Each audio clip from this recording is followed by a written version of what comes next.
Sous bonne escorte, sœur Maria quitte le tribunal sans un mot. Elle n'en a pas dit un seul non plus au magistrat, refusant de répondre à ses questions. Cette religieuse de 80 ans est rattrapée par son passé, accusée d'avoir volé un bébé en 1982 dans la clinique où elle travaillait. Arrachée à sa mère, la petite fille avait été confiée contre de l'argent à cet homme et sa femme. Ils ne pouvaient avoir d'enfants et à l'époque, aucune loi n'encadrait l'adoption. Pilar, ma fille, a voulu retrouver sa mère biologique et j'ai commencé à l'aider, à chercher partout. Et c'est là que je me suis heurté à Sœur Maria.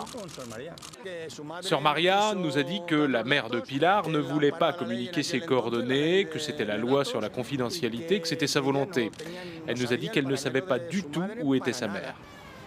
Finalement, grâce à un détective privé, la mère et la fille se sont retrouvées l'année dernière. Leur plainte est la première à aboutir et elle ne sera sûrement pas la dernière. Les associations estiment que sous la dictature de Franco et jusqu'à la loi sur les adoptions en 1987, 300 000 bébés ont été volés à des femmes républicaines et des mères célibataires à qui on annonçait la mort de leur enfant. À ce jour, plus de 1400 plaintes ont été déposées, dont celle de cette femme née dans la clinique de Sœur Maria.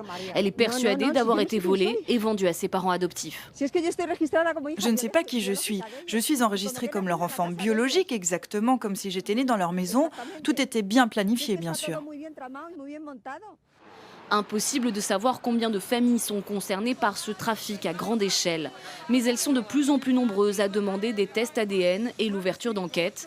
Le ministre espagnol de la Justice est engagé à faciliter leur démarche.